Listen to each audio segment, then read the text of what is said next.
Okay, so welcome guys to another part of basics of sculpting, and yeah, in this part I will show you the symmetry tools and when to use them, how to use them, and why they are very useful. And just to start with, I wanted to say that I actually recorded this video before, but after I was editing it, I noticed that I didn't record my voice over, so I have to record it again. Yeah, so this is sad, but never mind, let's start. So basically you can start with the base project. So you should have not the circle, you should have the cube, basic cube, and actually we can subdivide it. So click Ctrl+3 to subdivide it 3 times, or here you can manually add it, the subdivision surface modifier, and then we can apply. And now we can go to sculpting panel, or if you don't have it, you should have on this plus icon. If you click on plus, you should have sculpting, and it should call sculpting. So just go to sculpting workspace, and now on the top right panel screen, you should have a SymmetryLock properties. If you click them here, or if you scroll down in this tab, you should also have symmetry at the end. Yeah, SymmetryLock. But here is a quicker way to access it, so remember about this. So basically symmetry does what it does. So for example, if I draw something on the right side, you can see that it's mirrored on the left side, and it will stay mirrored till I have this on. And now it's mirroring on the x-axis, and you can see what axis is what here in this gizmo on the top right. And yeah, this is very useful. You use it in most cases when you are when you are sculpting, for example, the character. You basically use the symmetry tool for 90% of the time. So for example, you're doing the eye, etc., and at the end you actually disable it, and you add some unique points to each side. So for example, someone I don't know, cut him in the eye, or he has a hole in on the forehead on the right side, and there that's the case when you disable the mirror modifier. And let me also come back to the sphere by Ctrl+Z. Let me enable line topo, so it will be easier for me to demonstrate. And you have the symmetry on the other axis too. So for example, you have on y-axis, which is front and back. So if I draw something on front, it should appear on the back also, as you can see here. And you also have on the z-axis, which is up and down. So if I draw something at the bottom, you can see that it appears on the top also. And you can combine them, and you can get some interesting shapes. So I enabled all of them for now. And if I draw something, for example, here and here, you can see that we got I don't know what is this, but we got something interesting looking. And you can play with those tools and try to achieve something interesting. And yeah, just play with them, and they are really nice. So yeah, this was the symmetry tool, and now we can go to other tool, which is lock. So now if I have nothing locked, you can see that I can, for example, if I use the grab brush, let me expand this so you can see which brush I'm using. I can expand it on x-axis, for example, or z-axis, because there's no lock. And if I have a lock, for example, on the x-axis, you can see that I can't pull out on the x-axis because it's locked. So you can now only manipulate on the z-axis and y-axis, but you can't pull it out on the x-axis. So the vertices will always stay the same in the x-axis. And this is really nice when you are, for example, doing the head. This will be basic shape of the head, for example, and you want to make his just to play with his height of the head, but you don't want to play with the width, so you don't want his face to be bigger. So you can just lock the x-axis, and you can now play with the height of this character and do different stuff also. And yeah, this is useful tool when you want to use that. And you can also lock on the other axis, so for example z-axis, and you want him to be slimmer, and you don't want to change the height of his head. Then you lock the z-axis, and you can see that now I can't change the height of his head. I can change only the width of his head to make him, for example, his chin slimmer. Yeah, and that is also nice. And you have on the y-axis, but I think you will not use it mostly. Yeah, and you can combine them together, so it's really nice. Okay, so let's move on to the next tool, which is called tiling. And to show what tiling does, I will add the cube. So go out to object mode and delete this. Let's add a basic cube, and now we can go to sculpt mode by hitting tab. And now let me enable time topo, and let's disable mirror because I want to show the tiling, and let's enable the tiling on the X, and let's change the brush to draw brush. And basically tiling, what it does, it will tile the stroke that you are drawing on your mesh. So for example, as you can see, if I draw a stroke here, it will tile on the x-axis because I have x-axis on. And yeah, it is really useful when you want to do some patterns, for example. So for example, you want to do wooden planks and you want to add some creases. You don't have to manually add like every crease. You can add only, for example, 2 of them, and you can see that we have some wooden planks here. Yeah, and you can change the gap between the tile in tile offset. So for example, the default is 1, so it will tile 1 unit next to your stroke, to the place you drew your stroke. And for example, if I change it to be smaller, it will tile more closer to each other. So yeah, as you can see now I have 4 strokes, and this is really fun. Okay, so you can play with the values. If you make them higher, it will be the bigger gap. So I think I don't have to show it to you, or maybe I can. Yeah, as you can see, if I draw it on the edge, it will appear only on the edge. So let's leave it at 1. And you can also, as normal, you can change the axis that you want to tile on. So for example, you can enable every side, and for example, if I draw it on here, it will tile on the left side, and also if I draw it on front, it will tile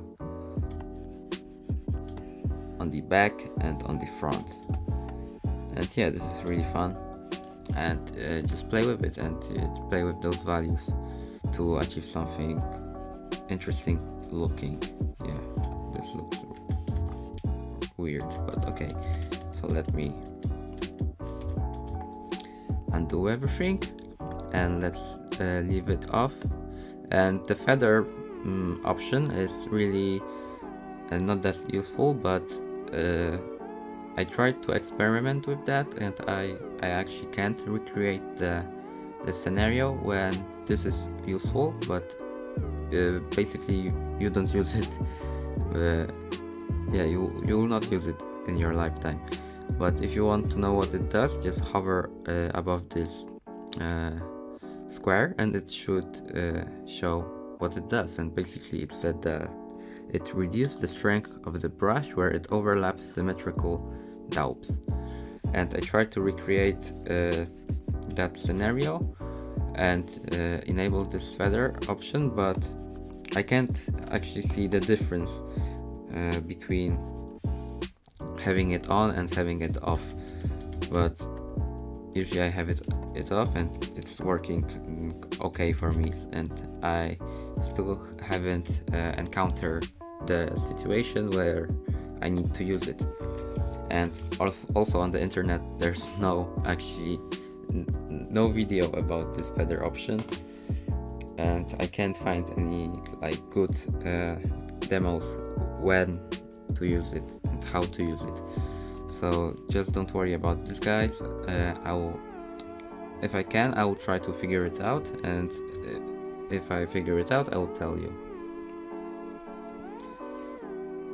Okay, so let's move on to the next one, and the next one is Radial X, Y, and Z.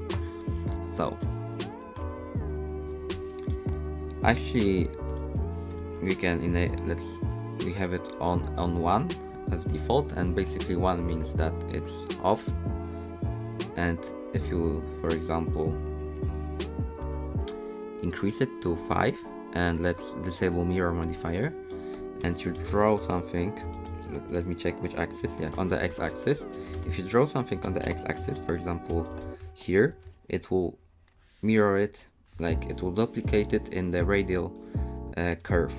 So it will repeat the process that the stroke that you drew, like the tile offset, but it will do it in the radial curve. So you can achieve really nice things. For example, you can draw the almost the perfect circle by drawing only not one half, it's quarter of the circle, and you can achieve really cool looking things if you have it on. And if you have it, the more number you have it on, the more it will lag your computer. But what happens? But it will also,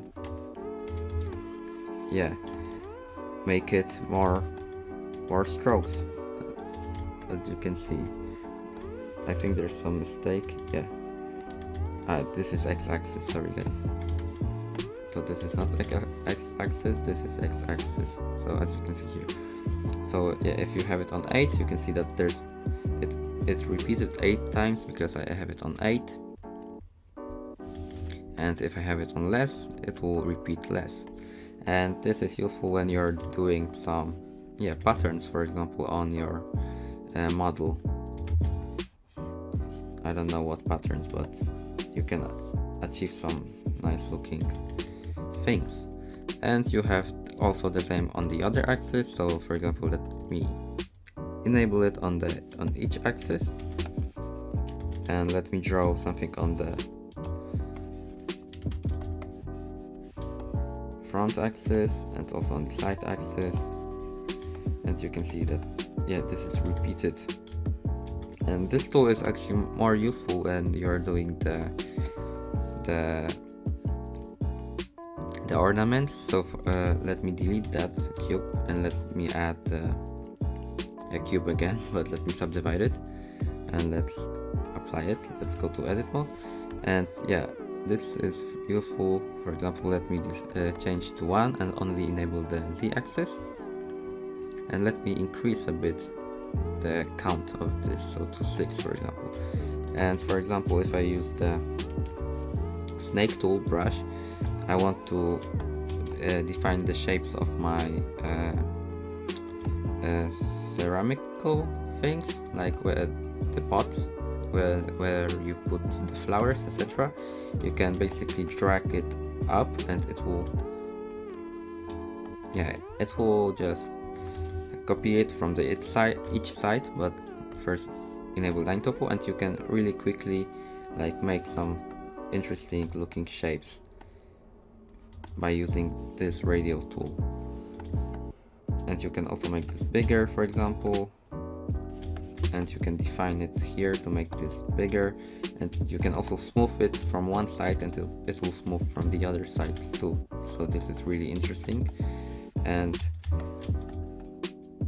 for example, if I want to make a standing point at the bottom, I can change to draw brush and draw a simple circle which will make our pot standable, so it can stand.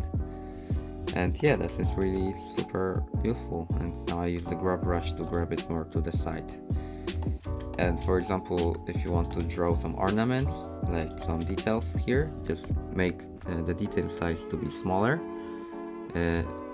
Let me check, is it smaller or is it bigger? Yeah, you have to change the detail to be smaller. And now if I draw, for example, some detail here, you can see that this is repeated on the ceramical, and you can achieve really interesting looking results. And here I make the crease with the control.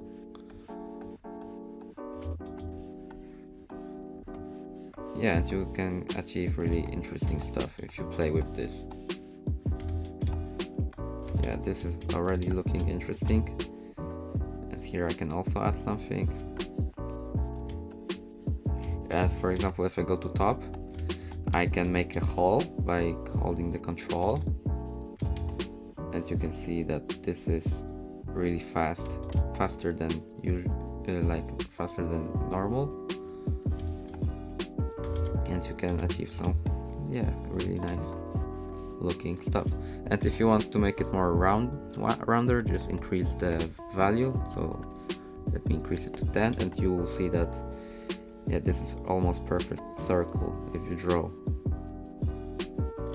Yeah, but remember that when you increase the count, it will make your computer slower, like mine is now, because I'm also recording. So let's disable this. Let's start from the new cube. Let's subdivide it again. And the last thing I wanted to show to you, that you can combine it together on the cube and it will look interesting. So if I change it, not maybe 10 because I don't have that strong computer, maybe to 4. And I draw something, you can see that this looks, I don't know, weird. But if you combine it with mirrors, like all mirrors on each axis, you can see that my computer is crashing.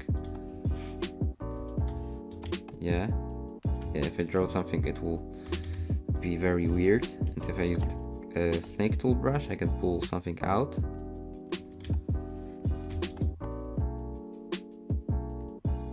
And it already destroyed my mesh, but as you can see, it looks really interesting.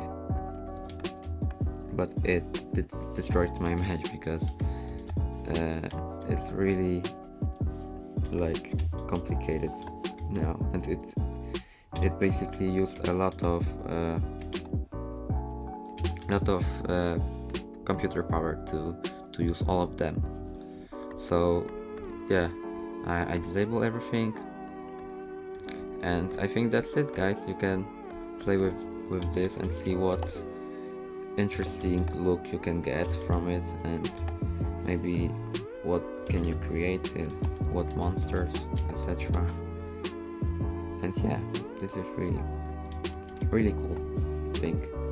So thank you, guys, and This looks a bit like some enemy, like flying enemy. Okay, so that will be it guys for this video, and see you guys in the next one. Bye.